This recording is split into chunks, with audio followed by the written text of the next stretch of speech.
Quantitative ടെക്നിക്കിലെ theoretical distribution എന്ന് പറയുന്ന ചാപ്റ്ററിൽ വരുന്ന നോർമൽ ഡിസ്ട്രിബ്യൂഷനുമായി ബന്ധപ്പെട്ട് കുറച്ച് ക്വസ്റ്റ്യൻസ് ആണ് ഇന്നത്തെ ക്ലാസ്സിലൂടെ നമ്മൾ ഡിസ്കസ് ചെയ്യുന്നത്. അതിനു മുമ്പ് എന്റെ ഈ ചാനൽ നിങ്ങൾ ആദ്യമായിട്ട് കാണുകയാണെങ്കിൽ ചാനൽ സബ്സ്ക്രൈബ് ചെയ്യുക, അതോടൊപ്പം ഈ വീഡിയോ ലൈക്ക് ചെയ്യുക, നിങ്ങളുടെ കൂട്ടുകാരിലേക്ക് ഈ ക്ലാസ് അയച്ചു കൊടുക്കുക. അതേപോലെ ക്വാണ്ടിറ്റേറ്റീവ് ടെക്നിക്കുമായി ബന്ധപ്പെട്ട കുറെ ക്ലാസ്സുകൾ നേരത്തെ നമ്മൾ ഡിസ്കസ് ചെയ്തിട്ടുണ്ട്. അതിന്റെയൊക്കെ ലിങ്ക് ഞാൻ ഡിസ്ക്രിപ്ഷൻ ബോക്സിൽ കൊടുക്കുന്നുണ്ട്. ആ ക്ലാസ്സുകളൊക്കെ വാച്ച് ചെയ്യുക. അതോടൊപ്പം എന്റെ വാട്സപ്പ് ഗ്രൂപ്പിൽ ജോയിൻ ചെയ്ത് കഴിഞ്ഞാൽ ഞാൻ അപ്ലോഡ് ചെയ്യുന്ന ഓരോ ക്ലാസ്സുകളും നിങ്ങൾക്ക് കൃത്യമായിട്ട് ചാപ്റ്റർ വൈസ് ആയിട്ട് ലഭിക്കുന്നതാണ്. അതിനായിട്ട് എന്റെ വാട്സപ്പ് ചാനൽ ലിങ്ക് ഞാൻ ഡിസ്ക്രിപ്ഷൻ ബോക്സിൽ കൊടുത്തിട്ടുണ്ട്. അപ്പൊ നമുക്ക് ക്വസ്റ്റ്യനിലേക്ക് പോകാം. തന്നിരിക്കുന്ന ക്വസ്റ്റ്യൻ ഇതാണ്: find probability of z greater than 1.8. Okay, അതായത് z വാല്യൂ നമ്മൾ എന്താണെന്നുള്ളത് കഴിഞ്ഞ ക്ലാസ്സിൽ പറഞ്ഞിരുന്നു. 1.8 മുകളിലുള്ള വാല്യൂ പ്രോബബിലിറ്റി കണ്ടെത്താനാണ് നമ്മളോട് പറയുന്നത്. ഓക്കെ, ഇപ്പൊ നോർമൽ ഡിസ്ട്രിബ്യൂഷനുമായിട്ട് ബന്ധപ്പെട്ട് നമ്മൾ വാല്യൂ കണ്ടെത്താൻ ചെയ്യേണ്ടത് എന്താണ്? ഇതാണ് ഒരു നോർമൽ കേവ് എന്ന് പറയുന്നത്. അതായത് ഇതിന്റെ റൈറ്റ് സൈഡും ലെഫ്റ്റ് സൈഡും എന്തായിരിക്കും? ഈക്വൽ ആയിരിക്കും. എന്ന് പറഞ്ഞാൽ ഇവിടെയും 0.5 ഇവിടെയും 0.5 ആയിരിക്കും എന്നുള്ളതാണ്. അപ്പൊ ഇതിന്റെ 1.8ന്റെ ഗ്രേറ്റർ ദാൻ ആയിട്ട് വരുന്ന വാല്യൂസ് ആണ് നമുക്ക് അറിയേണ്ടത്. അപ്പൊ ഒരു ഗ്രേറ്റർ ദാൻ വരുന്നത് കണ്ടെത്തണമെങ്കിൽ നമ്മൾ എന്ത് കണ്ടെത്തണം? ഇവിടെ ടേബിൾ വാല്യൂ കണ്ടെത്തണം. Okay, normal distribution table Z table വെച്ചുകൊണ്ട് നമ്മൾ എന്ത് ചെയ്യണം? ടേബിൾ വാല്യൂ കണ്ടെത്തണം. അതായത് ടേബിൾ വാല്യൂ 1.8ന് നേരെ വരുന്നത് 1.8. നിങ്ങളുടെ ആ നോർമൽ ഡിസ്ട്രിബ്യൂഷൻ കേവ് Z എന്നതിൽ 1.8 എന്നതിന് നേരെ വരുന്ന വാല്യൂ ജസ്റ്റ് എടുക്കുക. ജസ്റ്റ് അതിൽ വരുന്നത് എത്രയാണ്? ഈസ് ഈക്വൽ ടു 0.4641 എന്നുള്ളതാണ് ടേബിൾ വാല്യൂ വരുന്നത്. ഓക്കെ, അപ്പൊ ഈ ഒരു വാല്യൂ കിട്ടിക്കഴിഞ്ഞാൽ നമുക്ക് എന്ത് ചെയ്യാൻ പറ്റും?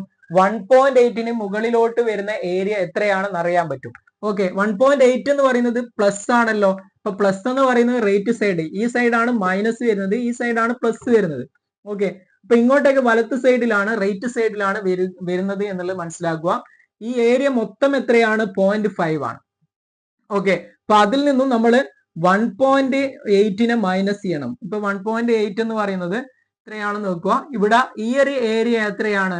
1.8ന്റെ ഈ ഒരു ഏരിയ വരുന്നത് 0.4641 ആണ്. ഇത് മൊത്തം 0.5 ആണ്. അപ്പൊ ഇവിടെ നമ്മുടെ probability of z greater than 1.8 കിട്ടാൻ എന്ത് ചെയ്താൽ മതി? 0.5ൽ നിന്നും എന്ത് മൈനസ് ചെയ്യാം? 0.4641 മൈനസ് ചെയ്യാം. അപ്പൊ നമുക്ക് എത്ര കിട്ടും? 0.0359 എന്ന് കിട്ടും. എന്ന് പറഞ്ഞു കഴിഞ്ഞാല് ഈ നമ്മൾ അടയാളപ്പെടുത്തുക, ഇതിന് ഇങ്ങോട്ടേക്ക് വരുന്നതാണ് 1.8ന് ശേഷം വരുന്ന ഏരിയ. ഈ ഏരിയ ആണ് ജസ്റ്റ് ഇത് ഷെയ്ഡ് ചെയ്ത് കാണിക്കുക. ഈ ഏരിയ ആണ് എന്ത് നമ്മൾ പറഞ്ഞ 0.0359 എന്ന് പറയുന്നു. ഓക്കെ, ഇത് ഇന്നർ കോളത്തിൽ തന്നെ നിങ്ങൾ വാല്യൂ എഴുതി കൊടുക്കാം. ജസ്റ്റ് ഞാൻ അവിടെ സ്ഥലമില്ലാത്തത് കൊണ്ടാണ്. ഇത്രയാണ് ഈ ഒരു ഏരിയ നമ്മൾ കണ്ടെത്തുന്നത് നോർമൽ ഡിസ്ട്രിബ്യൂഷൻ ടേബിൾ അപ്ലൈ ചെയ്തുകൊണ്ട്. ഓക്കെ, ഇനി അടുത്തൊരു ക്വസ്റ്റ്യൻ നോക്കാം. Find probability of z less than 1.96. 1.96ന് താഴോട്ട് വരുന്നതിന്റെ വാല്യൂ ആണ്, ഏരിയ ആണ് നമ്മൾ കണ്ടെത്തേണ്ടത്. അതിന് നമ്മൾ ചെയ്യേണ്ടത് എന്താണ്? ഇവിടെ നേരത്തെ ചെയ്ത പോലെ തന്നെ 1.96ന്റെ ടേബിൾ വാല്യൂ നമ്മൾ കണ്ടെത്തണം. 1.96ന്റെ ടേബിൾ വാല്യൂ കണ്ടെത്തുക എങ്ങനെയാണ്?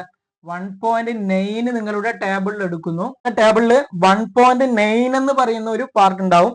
അതിന് നേരെ 0.06 എന്ന് പറയുന്ന ഒരു പാർട്ട് ഉണ്ടാകും. ഓക്കെ, അതിന്റെ വാല്യൂ എടുക്കുക. അത് എത്രയാണ്? 0.4750 എന്നുള്ളതാണ്. 0.4750 എന്നുള്ളതാണ്. ആ വാല്യൂ ആണ് 1.96ന്റെ ടേബിൾ വാല്യൂ വരുന്നത്. 1.96 എന്ന് പറയുന്നത് പ്ലസ് ആണ്, ഇതാണ് പ്ലസ്, ഇത് മൈനസ് ആണ്. അപ്പൊ ഈ ഏരിയയിലാണ് വരുന്നത്. അപ്പൊ നമ്മൾ 1.96 ജസ്റ്റ് ഇവിടെയാണ് വരുന്നത് നോക്കുക.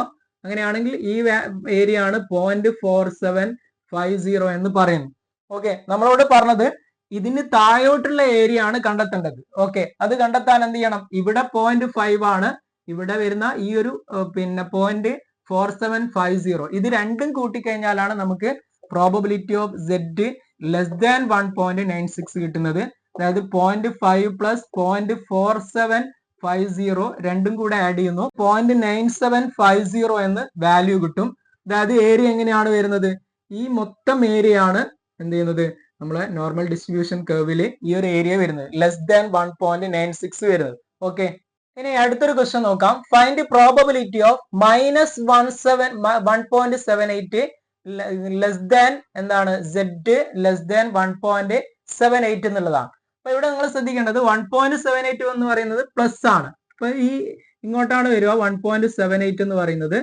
ഇനി -1.78 എന്ന് പറയുന്നത് മൈനസ് ഇങ്ങോട്ടാണ് വരുന്നത്.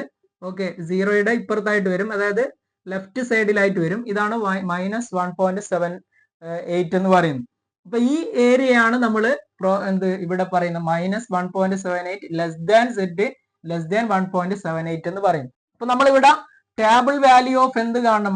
ടേബിൾ വാല്യൂ ഓഫ് 1.78 കാണണം. ഓക്കെ, അതിനായിട്ട് നമ്മൾ നോർമൽ ഡിസ്ട്രിബ്യൂഷൻ ടേബിളിൽ 1.7 നേരെ വരുന്ന 0.08 എന്നുള്ളത് എടുക്കുന്നു. അതായത് എത്ര വരും? 0.4625 എന്ന് വാല്യൂ നമുക്ക് കിട്ടും. എന്ന് പറഞ്ഞാൽ ഇവിടെ എന്താണ് probability of -1.78 less than Z less than 1.78 എന്ന് പറയുന്നത് എന്താണ്? ഇത് രണ്ടും കൂട്ടിയാൽ കിട്ടുന്നതാണ്. അതായത് ഈ ഏരിയ എത്രയാണ്? 0.4625 ആണ്.